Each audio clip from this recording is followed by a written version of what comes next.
Welcome back. Today, a big honor announced for San Rafael resident and founder of Roots of Peace, Hiedi Kühn. She was awarded the 2023 World Food Prize for her farmer-focused development model that revitalizes farmland after devastating conflict. Kühn's nonprofit removes landmines, which kill or injure 5,000 people each year. I spoke to Kühn over Zoom while she's in Baku, Azerbaijan, currently working to remove landmines in the Karabakh area. You've won the prestigious 2023 World Food Prize. Amazing. It's a big honor. How do you feel about receiving that award? I feel beyond grateful, just beyond grateful. And, coincidentally, we were having a meeting here to celebrate my week in Azerbaijan. And I am actually speaking to you from the home of Alfred Nobel. And his vision, of course, was the Nobel Peace Prize. And this is the Nobel Peace Prize of Agriculture. But not only did he accomplish that within his life, but he also invented dynamite. And in receiving this award, I will use that dynamite that detonates landmines to demine the face of the earth and to truly turn mines into vines, replace the scourge of landmines with vineyards and orchards. I have spent the week walking through the minefields of Karabakh. And this is just a devastating area that just within the last several years has become a former vineyard producing region that is now a field of death.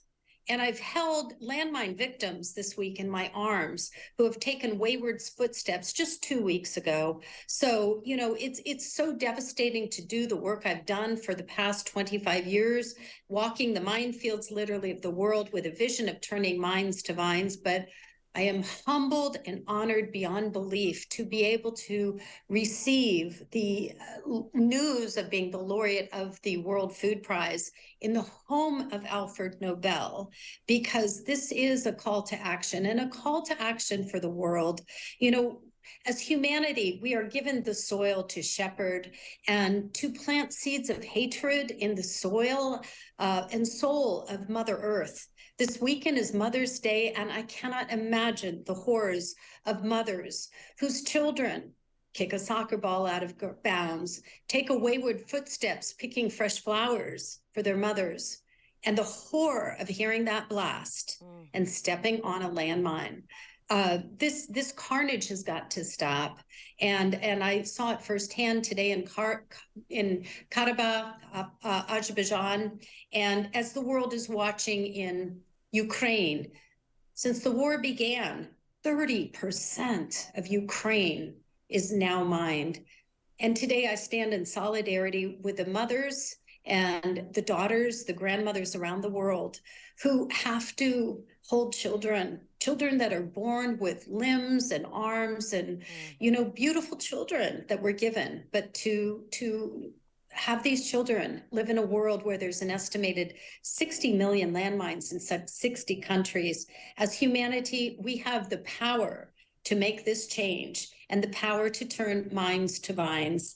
And I'm so grateful to my country. Only in the United States, I believe, can you really, truly take a dream as a woman and turn it into reality. And so, Heidi, I want to talk about that dream because it started in wine country, right? You're working with vintner Mike Gergich, Robert Mondavi, Diane Disney Miller.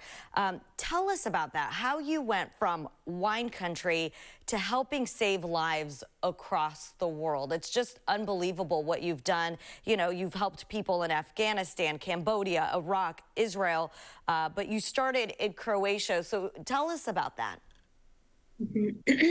Well, Roots of Peace began in our home, our Kühn family home. My husband, Gary, and 4 children, Brooks, Tucker, Kylie, and Christian. And from the heart of a mother, I raised my hands in a glass, may the world go from mines to vines. And I think the footsteps of the late Princess Diana had catapulted the issue of landmines to the forefront of the international agenda. So in September 21st, 1997, from my home in Marin County, this vision was born. And I looked to my backyard and saw the vintners who were producing these beautiful vintages of fresh grapes, and imagining farmers who could not access their land due to their land being held hostage by landmines. So I went to the Napa Valley and knocked at doors. Robert Mondavi, Tor Kenward of Behringer, Diane Disney Miller. And when I walked my first minefield in the first month of the new millennium in January 2000, I came back to the Napa Valley and met an incredible vintner whose soul was in Croatia. Now, at that time, in 2000, there were an estimated 1.2 million landmines in Croatia. Mijenko Mike Grgic got on a plane and flew to his beloved homeland, and he walked the minefields with me. I want to ask you, people at home might be wondering, how do you stay safe when you're doing that kind of work? Well, this week, when they asked me my blood type before I walked through the minefields of Karabakh, was a defining moment. But I am a woman of faith, and it is my faith in God, Allah, Buddha, that we're given this earth to shepherd. It's time for boots on the ground now. The hard work begins, because I have a job to do, and I am determined to, in my lifetime, to leave this world a mine-free world, and to leave it for my grandchildren and great-grandchildren to cultivate peace through agriculture. You can learn more about Roots of Peace by visiting rootsofpeace.org.